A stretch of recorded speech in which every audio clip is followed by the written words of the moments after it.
Ça va faire 2 ans quasiment que je suis dans une instabilité totale, que je n'ai pas mon propre logement, que je vais un peu à droite, à gauche, que soit je suis hébergée, soit je loue en colocation. Malgré cette instabilité que j'ai quand même réussi au quotidien à avoir quand même une certaine forme de stabilité dans mon instabilité. Je vais vous donner mes petits conseils.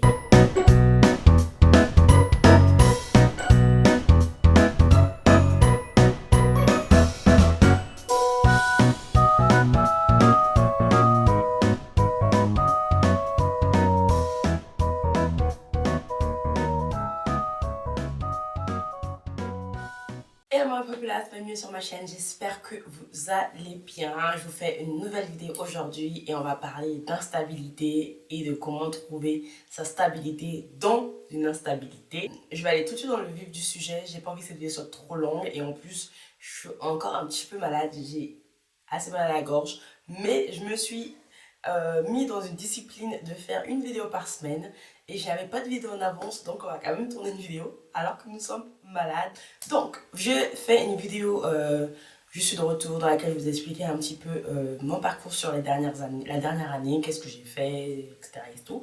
Et vous savez, si vous avez regardé cette vidéo, si vous avez regardé cette vidéo, je vous invite à la regarder, le lien se trouve juste ici où on parle d'infos, je ne sais pas où je mettrai. Mais en tout cas, je vais vous expliquer qu'effectivement, j'étais en Italie pendant 8 mois. Je suis partie en Italie en juillet 2024.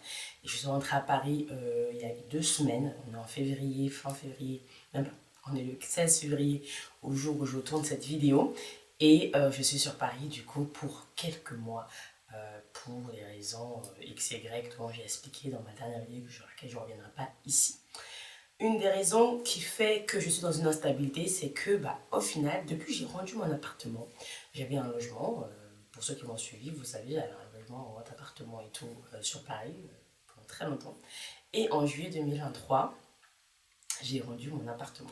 Je suis partie en vacances, je suis revenue, j'étais chez ma soeur en mode SDF pendant 4 mois. Et après, j'ai fait une colocation de début 2024 jusqu'à juin 2024. Après, je suis partie en Italie et j'étais chez mon mec, etc. Et, tout. Et là, je reviens à Paris et je suis chez ma soeur. Donc, ça va faire 2 ans quasiment que je suis dans une instabilité totale, que je n'ai pas mon propre logement, que je vais un peu à droite, à gauche, que soit je suis hébergée, soit je loue en colocation.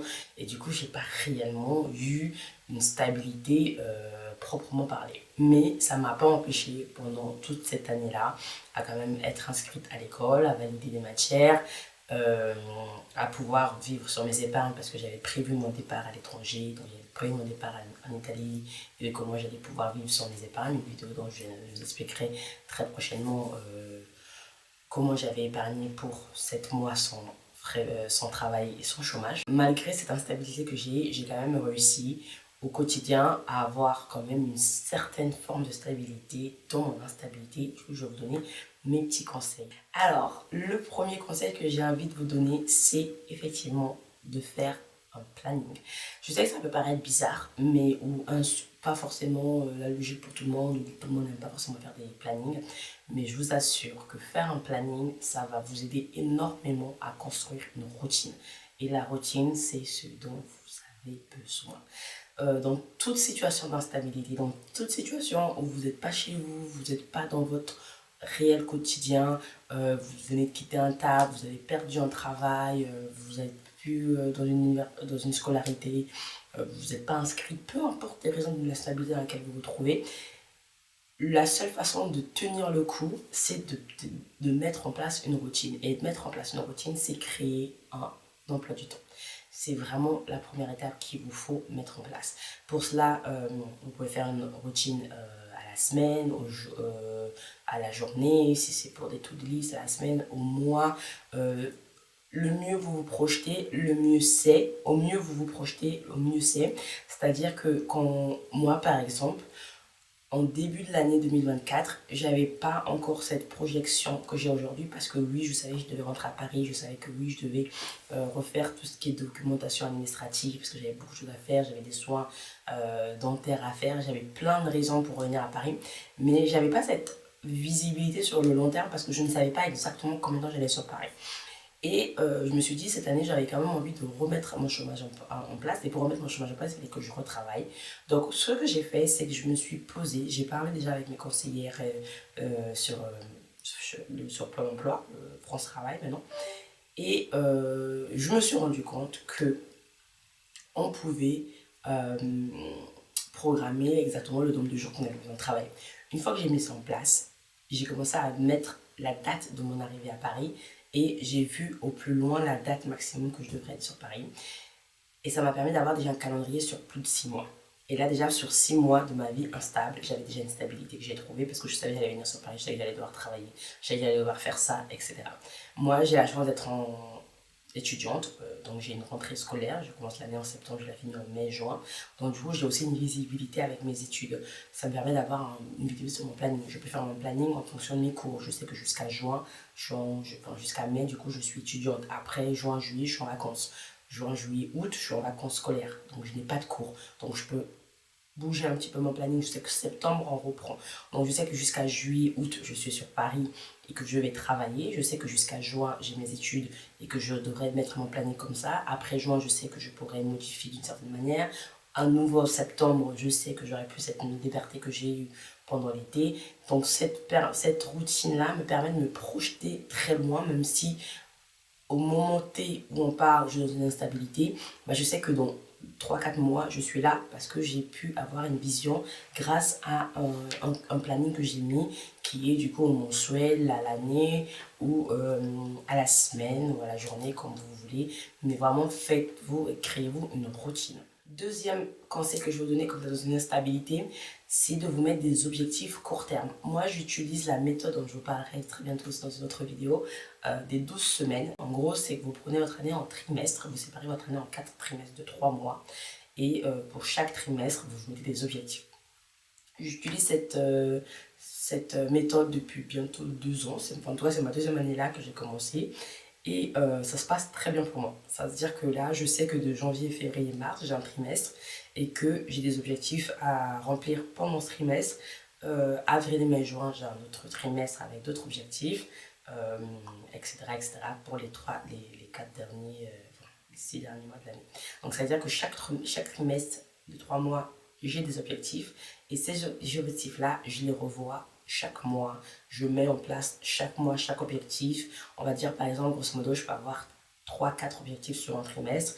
Et ben, je vais les diviser parmi les 3 mois du trimestre.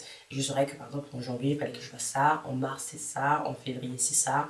Et ça me permet de m'organiser en fonction des objectifs tout en n'ayant pas cette pression de me dire que je n'ai pas toute l'année puisque je ne suis pas dans une stabilité sur l'année, mais sur 3 mois, je peux trouver une stabilité dans l'instabilité. En 3 mois, je peux me dire, bah écoute, là tu seras chez ta soeur, là tu seras avec ton mec, là tu seras là tu seras dans ta coloc, donc tu peux faire ci, tu peux faire ça, tu peux faire ça. Et je peux m'organiser comme ça sur une courte période et mettre des objectifs qui vont être réalisables, qui vont être efficaces et qui vont être faciles à accomplir. Quand on se met des objectifs sur une seule année, de janvier à décembre, alors qu'on n'a pas la visibilité de janvier à décembre, on est tout de suite envahi par beaucoup de pression, d'anxiété, parce que on n'a pas cette visibilité-là et l'instabilité, elle est beaucoup plus présente. Et évidemment, l'échec aussi est beaucoup plus forte. Donc, diviser son année en trimestres, objectiviser sa vie par trimestre, ça vous permet d'avoir quand même plus de facilité à répondre à des objectifs et donc du coup à mettre en place une certaine stabilité dans une instabilité, si vous voyez ce que je veux dire. Le troisième conseil, et je crois que ça va être le dernier conseil de cette vidéo, c'est de vous dire au fait que la stabilité, c'est pas forcément toujours ce qu'on entend par le mot stabilité. Quand on dit aux gens qu'est-ce que c'est la stabilité pour toi, souvent les gens vont dire c'est juste que j'ai travaillé tous les matins, c'est le fait que j'ai mon appartement, c'est le fait que je puisse rentrer ici, etc. Moi, je pense que quand on voit la stabilité comme ça, on a du mal à se projeter, à faire d'autres choses, à se mettre dans l'inconfort. On peut être très stable dans une situation qui est inconfortable. C'est deux choses différentes parce que pour moi, une fois qu'on a compris les, les problématiques de l'inconfort qu'on ressent, on peut y apporter du coup du confort, une stabilité et faciliter l'adaptation à cette situation-là. Si vous êtes dans une situation où vous venez de perdre votre travail, ça arrive à plein de gens. Vous dire que la stabilité, c'est d'avoir un travail, c'est vous mettre de la pression, c'est vous mettre du stress, c'est vous mettre de l'anxiété, de la dépression, même des pensées négatives. Or que si vous vous dites que la stabilité, c'est de mettre en place dans cette période d'instabilité professionnelle que vous aurez parce que vous avez perdu votre travail ou que vous avez démissionné, de mettre en place une organisation claire avec un objectif à la fin, vous allez moins vivre cette période avec de la pression, de l'anxiété, vous allez plus la vivre décontractée parce que vous savez que vous avez des étapes à franchir pendant cette période-là et que vous n'allez pas vous tourner les pouces à rien faire. Dès le moment où on devient proactif dans une situation d'inconfort, la situation n'est plus inconfortable, elle devient facilement gérable puisque on a été proactif et on a mis en place des éléments qui nous permettent de vivre tranquillement cette situation et de la rendre confortable alors qu'à la base elle ne l'était pas forcément.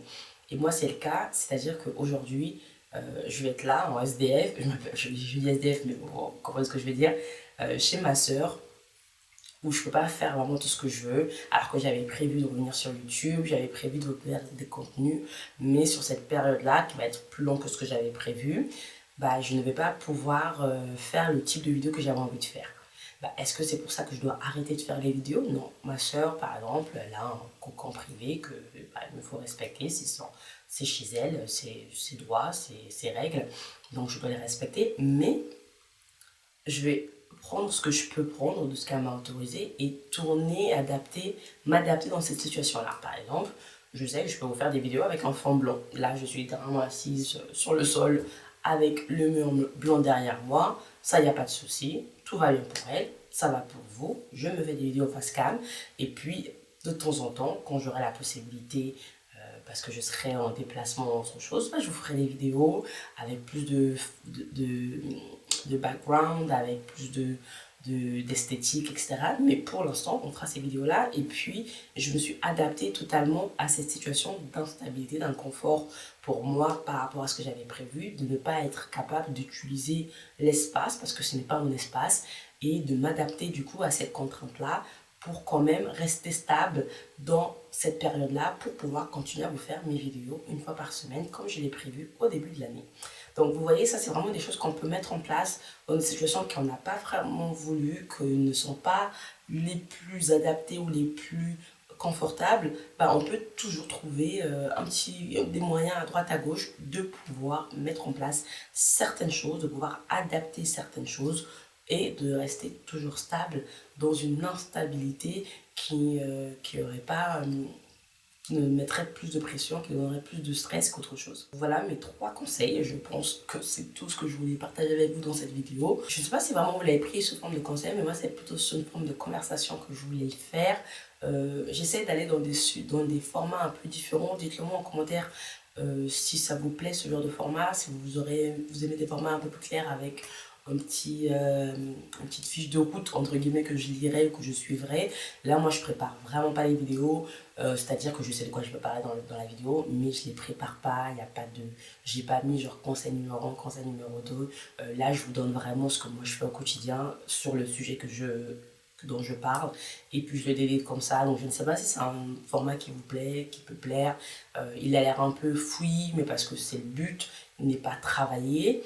Il y a des vidéos évidemment que je sortirai, que je travaillerai un peu plus, mais là j'avais vraiment envie d'une vidéo simple où je vous explique concrètement ce que moi je mets en place dans le moment actuel pour survivre dans ma situation d'instabilité, et je vous donne des exemples qui sont très concrets parce que c'est des exemples que j'applique au quotidien tout simplement. Et donc voilà, bref, j'espère que cette vidéo vous aura plu. Si c'est le cas, n'hésitez pas à me mettre un petit pouce en l'air, mettez-moi en commentaire des idées de vidéos. Dites-moi si vous aussi vous vivez une instabilité, qu'elle soit professionnelle, qu'elle soit scolaire, qu'elle soit relationnelle. On a toutes des instabilités dans nos vies à un moment donné. Dites-moi si vous passez par là et quels sont vos moyens pour combattre la stabilité et quels sont les moyens que vous mettez en place pour retrouver un peu de stabilité, un peu de confort dans des situations qui ne le sont pas. Voilà, et puis on n'oublie pas de s'abonner. Je suis vraiment contente de revenir sur YouTube. En tout cas, toutes les semaines, on sera de retour sur Betty Blanchard et c'est avec plaisir que je vous partagerai une vidéo. Je Je vous fais de gros bisous et je vous dis à très bientôt. On n'oublie pas de s'abonner, c'est hyper important. Et voilà, ciao ciao. Bye bye, ma populace.